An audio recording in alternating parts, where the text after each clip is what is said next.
If your team cannot move until you answer, approve, fix, or remind them, you are not leading a strong team yet. You may simply be holding the entire clinic with your own two hands. I know this because I did it for years, long years. Then one day, one of the nurses walked into my office and she handed me a schedule I had not created and said, all you have to do is look it over and approve it. In my mind, I was like, what? That ordinary piece of paper showed me the team had grown while I was still busy trying to carry everything. And let me remind you that you don't have to do that forever. Aloha, my friend. I am Jules, a coach and mentor for new and accidental clinic managers, the ones who got handed a title, office manager, a team, and almost nothing else. If you have walked with me in through the past seasons, you know where we started. You know, overwhelmed, stretched thin, doing everything ourselves, and convinced the clinic would fall apart the second we stopped touching everything. You know the feeling, right? Today, we close that chapter. It's not going to sound like big dramatic ending. It's going to sound like two ordinary days at my desk because that is usually how real shifts happen. There's no huge announcement about it. Now, building the Honolulu nurses rotation schedule should be simple, right? Rotation schedule. It was not. There's vacations to consider, sick days, who's opening at 6 a.m. and who's closing at 4:30 or 5 p.m. and a rotation that flipped every single week. The closer then becomes the opener and the opener becomes the middle shift. And if one nurse so much as sneezed and called out, the whole puzzle had to be shifted so nobody drowned in overtime. Yeah, I'm sure you know what I'm talking about. I hated it. I mean, seriously hated it. I'm not mildly annoyed. I hated the process. The kind of hate where it's set on the bottom of my to do list so long, it was basically head's quarter rights. So naturally, the nurses started asking, can you post our schedule? And then they ask again, can I have a schedule just this week? Just post next week. You know, they start compromising. And I'm sitting there thinking, don't you know I have an entire clinic on fire behind me? But of course, I don't say that. Um, Underneath that irritation, I knew the real problem. They had kids to pick up and second jobs to get to, and I was the bottleneck standing between them and their own lives. Because of course, we have family to go home to after office. So instead of snapping, figure it out yourselves or just come to work, which is absolutely what a 14-day me wanted to say. But I know better. I said the calm, wise, Jules on her best behavior version. Can you guys just look at the pattern and follow it? One nurse always covers when the doctor is out or in the clinic. So figure it out. One nurse, I'll call her the schedule builder, took that instruction and ran with it. It's like I handed her a track scholarship. I walked over one day to check the scheduler myself, and 30 weeks were already posted. 30 of their schedule is posted that far out. I didn't do that. I went back to the nurse's station like a detective solving a crime and said, you guys, is this for real? You have this whole thing up already? She shrugged like, yeah, I took care of it. You want to check it or You want to just leave it. My friend, I left it. I had zero interest in double checking what she had just done.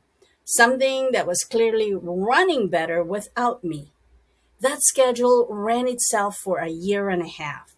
No meetings, no announcements, nothing. Nothing. She just did it on her own, following the instructions and the guardrails. When the schedule builder finally left for her RN program, she didn't even give me the courtesy of a handoff meeting. She mentioned it on her way out the door in her exit interview like an afterthought. She said, "Oh, by the way, the successor got the schedule now." I'm like, "Successor?" I checked in with the successor myself to make sure everything is good, half expecting panic. But she said, "Oh, yeah, super easy. We got it. No worries." In Hawaii, we say, "No worry, beef curry."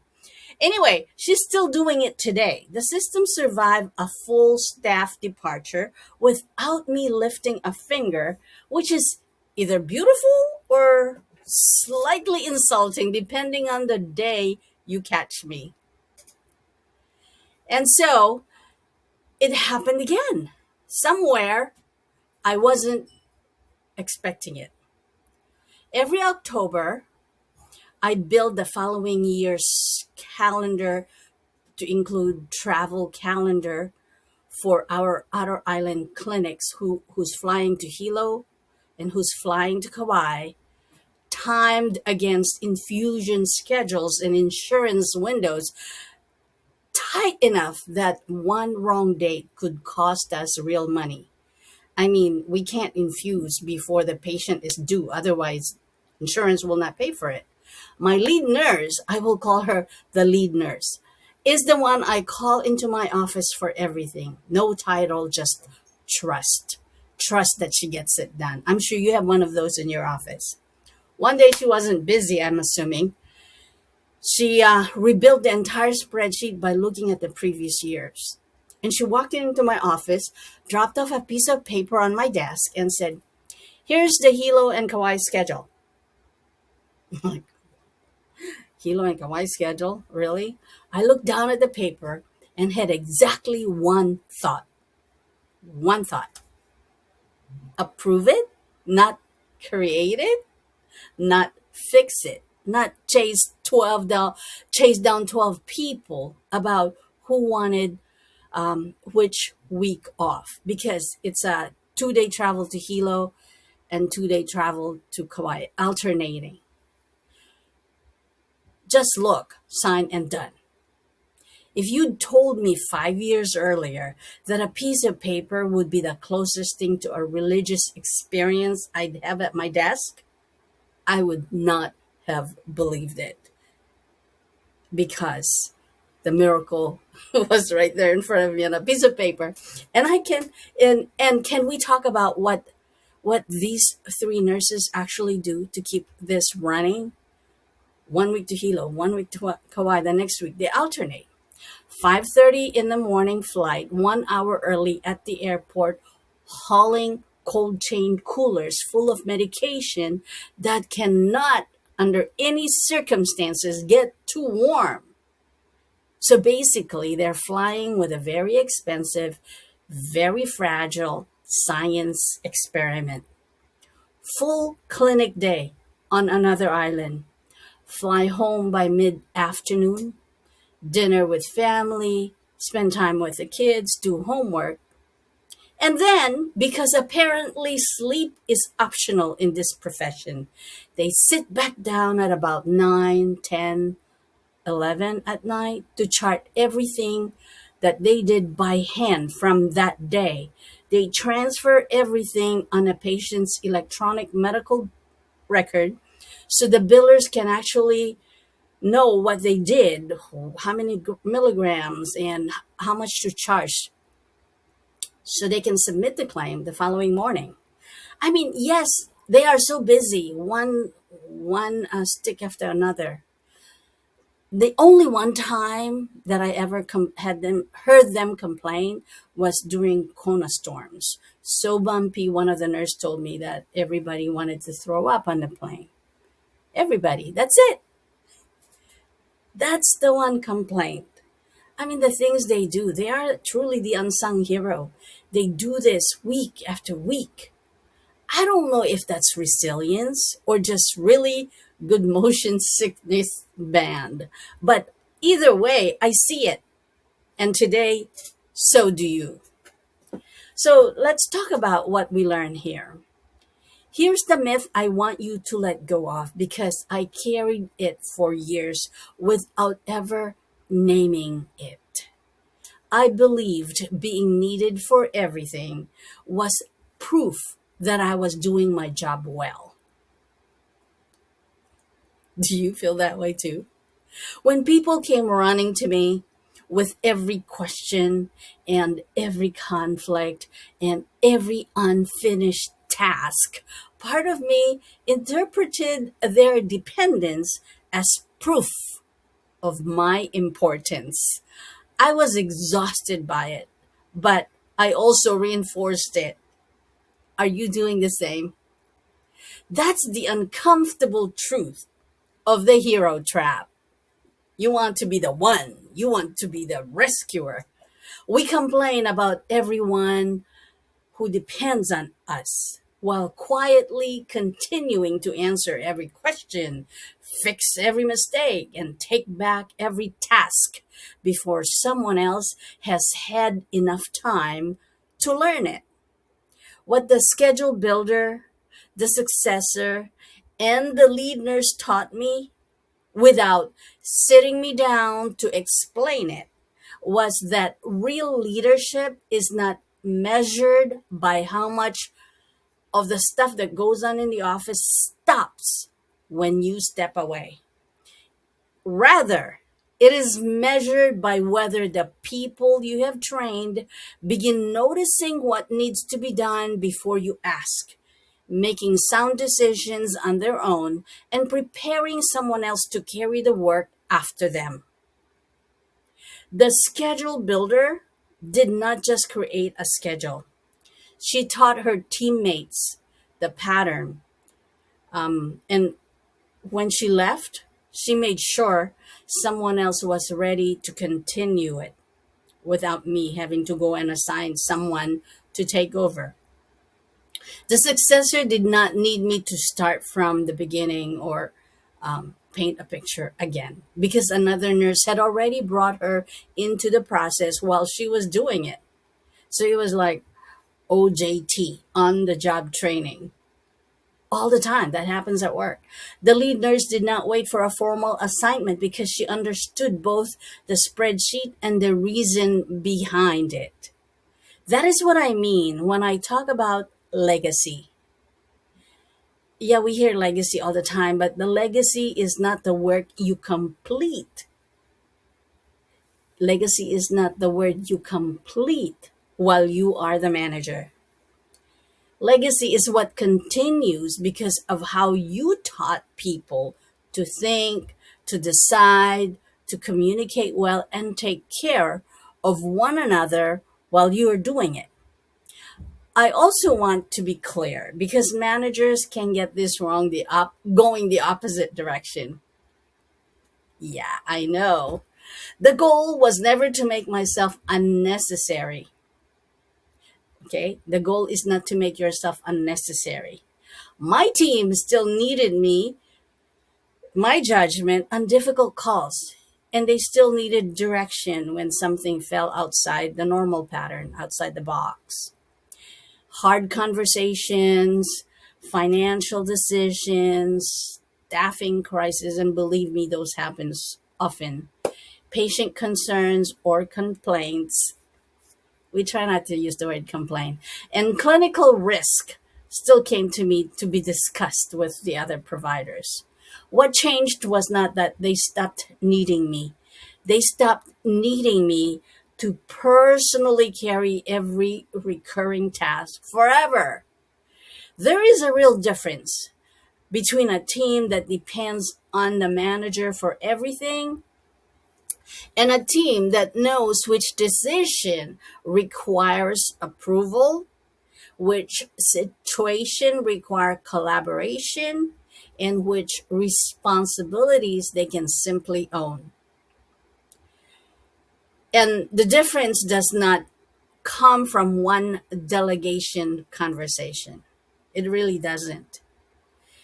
It is developed when the manager gives people enough clarity to act and enough room to prove that they can. And sometimes letting go and watching it happen is like, nerve wracking. So at this point, I want to share with you a tool. I call it the approval test. And it comes directly from that moment when I was given the schedule and I didn't have to do it. So think about one recurring task that still depends on you today. Maybe it's a schedule, the supply order, the callback list, or problem everyone waits for you to solve because you always have. Picture the actual task. See the email sitting at your inbox that you see the subject line and you just avoid it. The paper waiting beside your keyboard because if you're like me, you write post-its and stick it on. Or maybe the person standing in your doorway asking, "Can you please take care of this?" Now ask yourself two questions. First, do I genuinely need to keep creating this, or could someone else create it within clear boundaries and bring it to me for approval? That's question number one. Second, if I stepped away for a few weeks, I'm getting ready to go on a 3-week vacation for the first time ever. Ask yourself, would the work keep moving or would it sit untouched until I came back? Those two first questions tell you where you stand. Then you question the question. Let me repeat that. You question the question.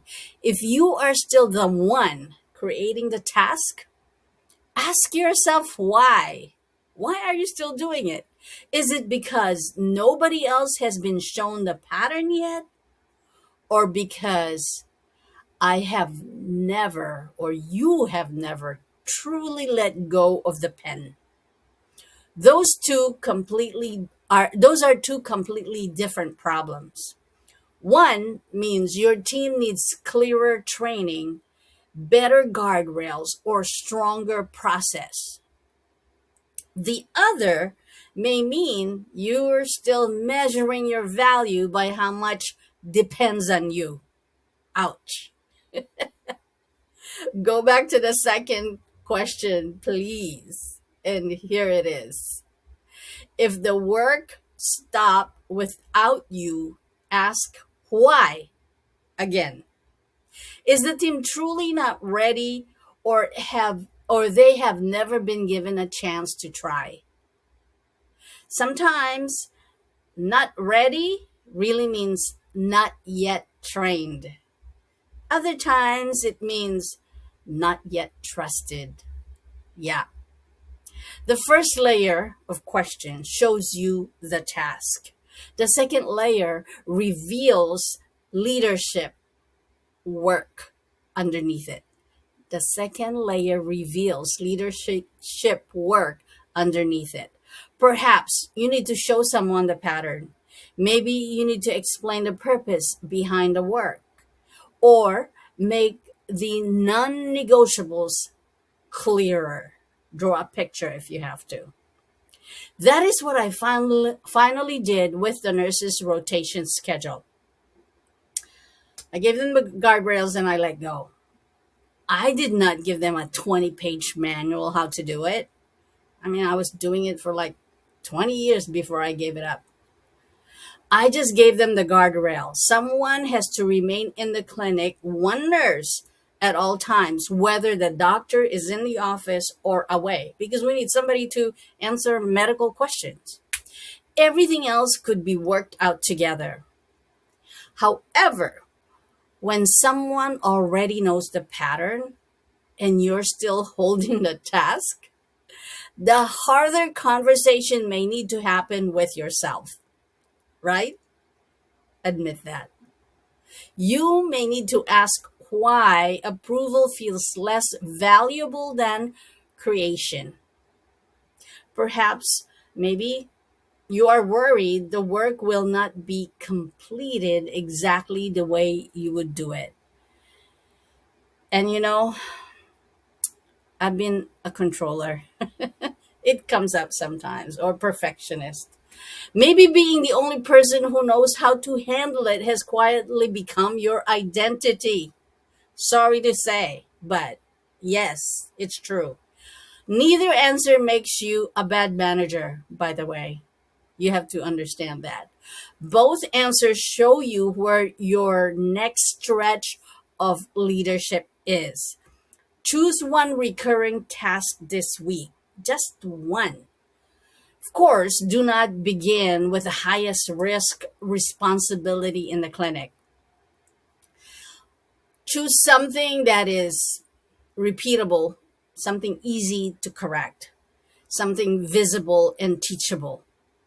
Show someone the pattern, explain what cannot change, and agree on what still needs to come back to you to review or approve.